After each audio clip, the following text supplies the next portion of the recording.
Welcome to Foundations Friday, episode 33, to push or pull communication.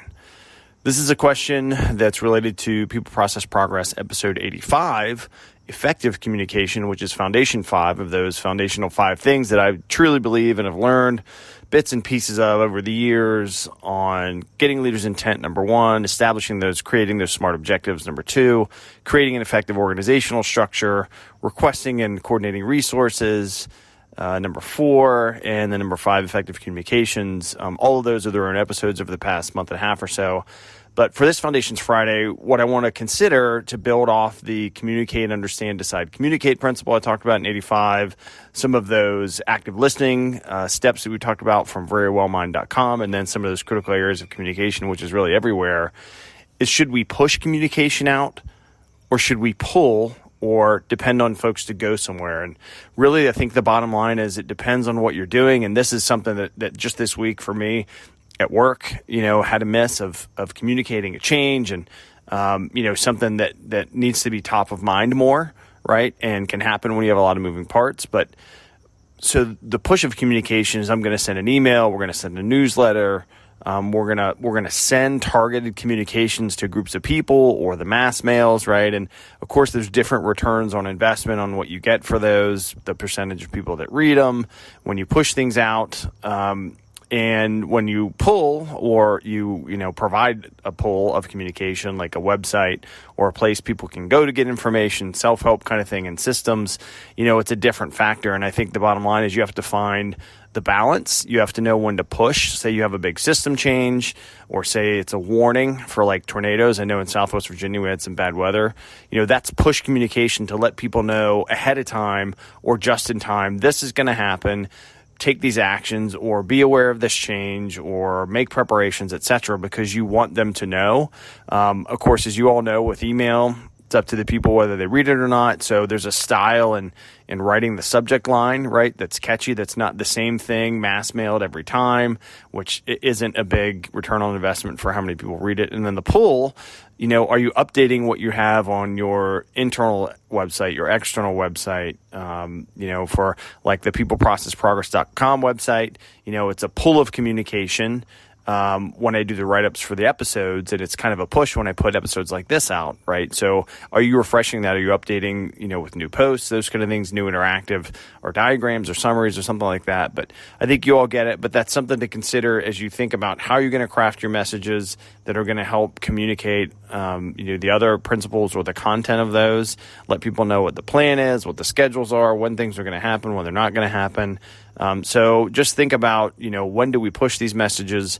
What are we going to set up as a pull of communication? And then another thing that I saw on a few different websites that I looked at, and I'll post those when I post the write-up for the show, is the interactive communication, right? And that's the face-to-face, which we have less and less of today, or mask-to-mask face. More Zooms, and calls like that, right, are interactive. We are having a conversation. We are in real time doing that, or chat or text, right? That's interactive. But the ultimate is face-to-face, right? That's the ultimate way to talk to somebody, to work through issues, to be in the same room.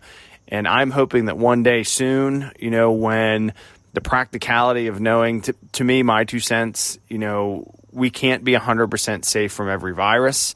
Sure, we're taking precautions and, get vaccinated if you choose to, wear masks where you have to, or whatever choice you make. But that face-to-face communication is critical. It's critical for our kids in school. So hopefully, whatever the balance that we find, soon, but at least we have technology so we can see each other on Zoom calls, Teams calls, whatever other product, right? I'm not,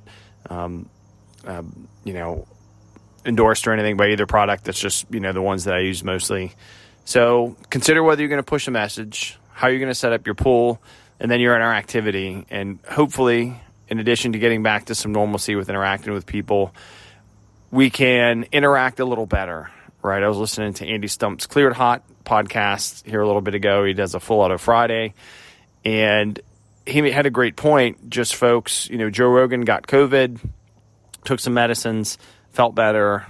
There you go. He just shared it, right? But he had to cancel shows, so he posted that. And someone had written Andy Stump about it, and just the comments on Joe Rogan's, I guess, post people just saying the worst things to him because he got sick or made this choice or that choice. And I think we've lost, and Andy's a good litmus test like he does is, would you say that to a person's face versus behind your keyboard, right, from far away, or text from your phone? And I think we have gotten so disconnected over the past year and a half that we've forgotten what it's like to be in people's space and respect each other. That's America to me, and this is truly what I think. The ability for people to say things and think what they can is what makes America great. But we as humans should be a lot better towards each other, right? And I hope that as we, in the near future, come out of the cloud of COVID or get back to some normal tempo in life, that we also get back to understanding that people are going to have different religious beliefs, political beliefs, beliefs on medicine, science, different educations, whatever. That's the makeup of America, right? That's just who we are. And I think we're in a pretty crap time for how we do or don't communicate with each other. So my hope is that we get better at that. I will strive to continue to get better with this podcast. I thank you all so much for listening. If you're still listening to this episode this far in, please stay safe out there. Wash those hands, and Godspeed.